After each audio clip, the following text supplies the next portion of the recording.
Indonesia is prepared to deploy 20,000 or even more. Prabowo, a very incredible man of Indonesia. Di meja perundingan dunia, suara setiap negara tak bernilai sama. Ada yang didengar, ada yang diabaikan. Dan dalam dunia geopolitik modern, satu fakta tak bisa disangkal.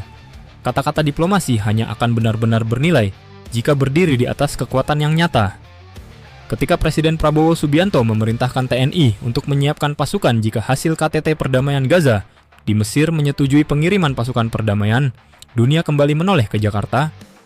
Perintah itu bukan sekadar wujud empati terhadap tragedi kemanusiaan, tetapi juga penegasan.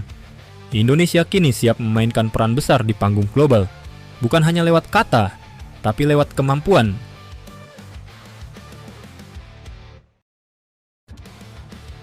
KTT Gaza 2025.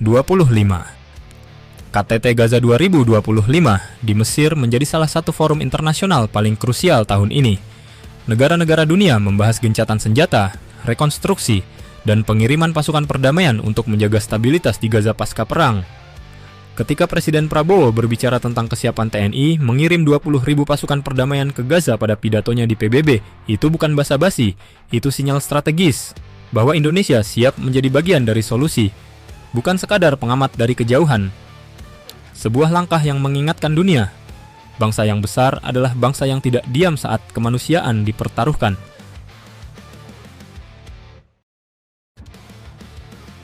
Instruksi Presiden dan maknanya. Perintah Presiden agar TNI menyiapkan pasukan perdamaian memiliki dua makna besar. Pertama, kesiapan operasional. Indonesia ingin menunjukkan bahwa militernya memiliki kemampuan logistik, komando, dan disiplin tinggi untuk diterjunkan di kawasan paling bergejolak di dunia. Kedua, pesan politik. Diplomasi Indonesia kini ditopang oleh kekuatan militer yang kian modern.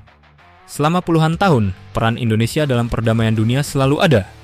Tapi kini, dengan TNI yang tengah bertransformasi menjadi kekuatan modern, setiap langkah diplomatik kita memiliki bobot yang berbeda, lebih solid, lebih disegani.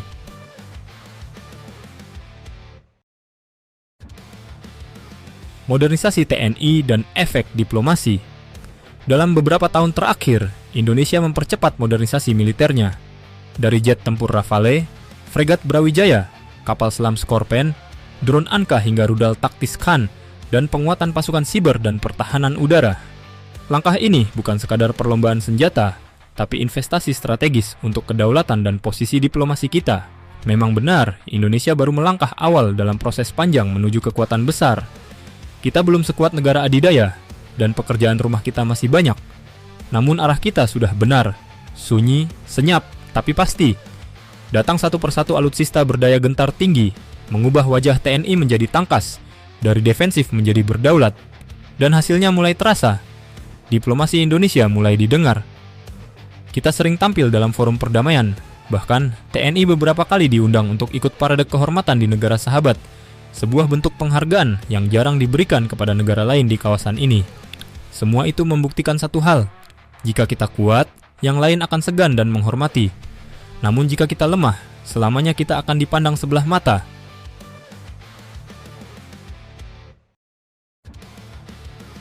Mekanisme kekuatan militer dalam diplomasi. Ada 4 cara bagaimana kekuatan militer memperkuat diplomasi. Pertama, legitimasi operasional. Negara yang mampu mengerahkan pasukan akan lebih didengar saat membahas mandat internasional. Kedua, deterensi diplomatik. Kekuatan militer membuat lawan berpikir ulang sebelum menekan secara politik atau ekonomi. Ketiga, soft power militer. Pasukan perdamaian adalah wajah kemanusiaan dari kekuatan militer, menunjukkan bahwa kekuatan kita bukan untuk menindas, tetapi melindungi. Dan keempat, koalisi strategis. Dengan militer modern, Indonesia punya lebih banyak peluang latihan bersama, aliansi teknologi, dan ruang negosiasi yang lebih luas di tingkat global.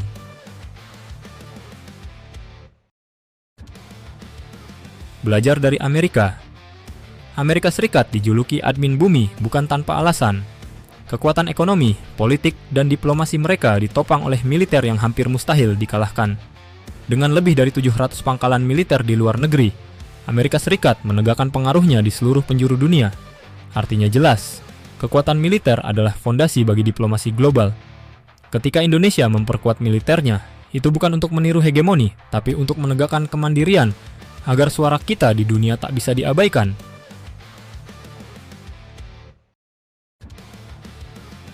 Risiko dan keseimbangan. Namun kekuatan besar selalu membawa tanggung jawab besar. Modernisasi militer harus diimbangi dengan transparansi, pengawasan publik, dan diplomasi yang berorientasi damai. Kekuatan tanpa kebijaksanaan bisa menimbulkan ketegangan. Karena itu, TNI harus menjadi kekuatan yang cerdas, profesional, dan selaras dengan politik luar negeri yang bebas aktif.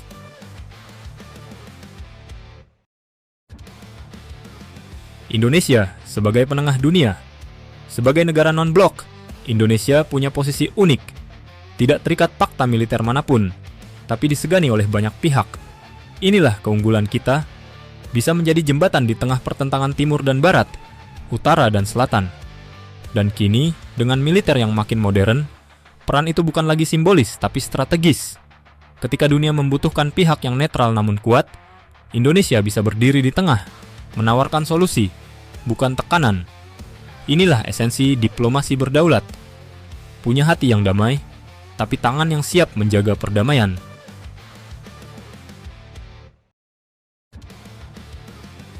Dunia hanya mendengar dua bahasa, bahasa diplomasi dan bahasa kekuatan. Dan kini, Indonesia mulai fasih berbicara dalam keduanya. Langkah kita memang baru dimulai. Masih panjang jalan menuju kekuatan besar, tapi kita sudah berada di jalur yang benar. Dan ketika dunia tahu bahwa Indonesia mampu berbicara dengan wibawa dan bertindak dengan kekuatan, maka tak akan ada lagi yang berani memandang kita sebelah mata.